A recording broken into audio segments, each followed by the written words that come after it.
From NFL superstar to convicted murderer, Aaron Hernandez's rise and fall shocked the world.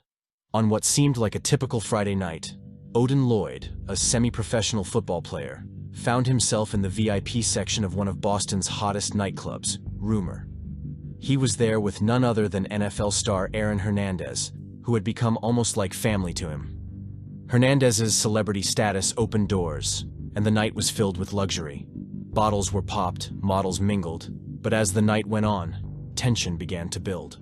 Lloyd invited his cousins to join the group, and one of them, possibly intoxicated, pointed at Hernandez and repeated, "I don't like that. I don't want you with him." Hernandez, known for his temper, was enraged. Surveillance footage captured a heated exchange between him and Lloyd.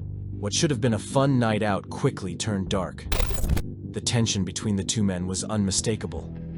Just hours after the argument, Odin Lloyd's body was found in an industrial park near Aaron Hernandez's home, not far from the Patriots' Gillette Stadium. He had been shot multiple times. The discovery of Lloyd's body set off a chain of events that would forever change Hernandez's life. Key evidence quickly began to surface. Investigators found a blunt near the scene that contained Hernandez's DNA. Surveillance footage from Hernandez's own security system showed him entering his house shortly after the gunshots were heard by neighbors. He was carrying what appeared to be a gun in his hand. As the pieces came together, it became clear that Hernandez was the last person seen with Lloyd before his death. On June 26, 2013, just days after the murder, Hernandez was arrested and charged with first-degree murder. Within 90 minutes of his arrest, the New England Patriots cut all ties with their former star, ending his career in an instant. As the trial began, Hernandez's defense team faced overwhelming evidence. They admitted that Hernandez was present during Odin Lloyd's murder, but tried to downplay his involvement, suggesting he was merely a witness to the crime. Despite this strategy, the prosecution built a strong case, linking Hernandez directly to the murder through DNA, surveillance footage, and cell phone records.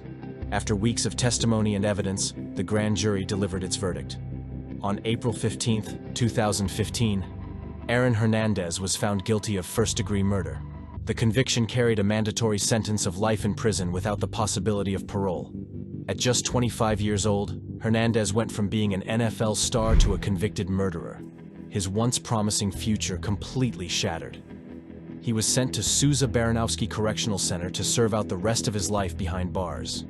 Hernandez seemed oddly at peace with his situation. In letters to friends and family, he expressed contentment, writing that he felt more relaxed in jail than he had ever felt outside.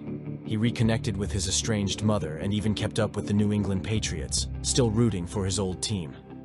However, his time behind bars was not without issues. Hernandez broke prison rules on multiple occasions, including banging on his cell door and using various drugs. These incidents highlighted the contradictions in his behavior. While he appeared calm in his letters, his actions in prison told a different story. Amazingly, Hernandez seemed to believe that he could one day return to the NFL, as if his conviction could somehow be overturned. His belief in a future outside of prison seemed both delusional and tragic, given the reality of his situation. On April 19, 2017, Aaron Hernandez was found dead in his prison cell, just 2 years after being sentenced. He had taken his own life using a bedsheet, which he had tied around his neck. His cell was barricaded from the inside with cardboard, and the floor had been slicked with shampoo to prevent anyone from entering quickly. On his forehead, Hernandez had written John 3:16, a reference to the Bible verse about eternal life. Next to his body, guards found a Bible, along with notes addressed to his fiancée, Shayana Jenkins, and his young daughter. In these final letters, Hernandez expressed his deep love for them, telling Shayana to never think anything besides how much I love you, and promising his daughter that he would see her again in heaven. Despite the evidence, Shayana struggled to accept his death. She publicly expressed her doubts, stating that she didn't believe Hernandez had taken his own life. In interviews, she questioned the investigation and the findings, saying, "I feel like he could have been saved." Two key theories have emerged to explain Aaron Hernandez's mental state and the tragic choices he made in his life. The first centers around his struggles with his sexuality.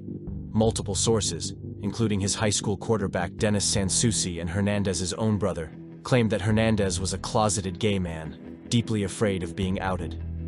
The second theory focuses on chronic traumatic encephalopathy, CTE, a brain disease caused by repeated head trauma. After his death, Boston University's CTE Center examined Hernandez's brain and found severe damage, particularly in areas controlling judgment, memory, and impulse. The findings were shocking, especially considering Hernandez was only 27 years old. The devastating effects of concussions and years of hard hits on the football field may have played a major role in his unpredictable behavior, violent tendencies, and mental decline. These two factors, his internal struggle with sexuality and the severe brain damage caused by CTE, likely contributed to the tragic downfall of Aaron Hernandez. The legacy of Aaron Hernandez is one of missed opportunities. Once a promising NFL star with a multi-million-dollar contract, Hernandez's life spiraled into darkness, resulting in murder, prison, and ultimately, his suicide. His tragic end has left a lasting impact, especially on his family. His daughter, who will grow up without her father, is one of the many left with unanswered questions about how Hernandez's life could have taken such a devastating turn. The story of Aaron Hernandez serves as a grim reminder of the potential consequences of unaddressed trauma and mental health struggles. Could things have been different if Hernandez had received the help he desperately needed? It's a question that will likely haunt those who knew him. If you found this story compelling, consider subscribing for more true crime content.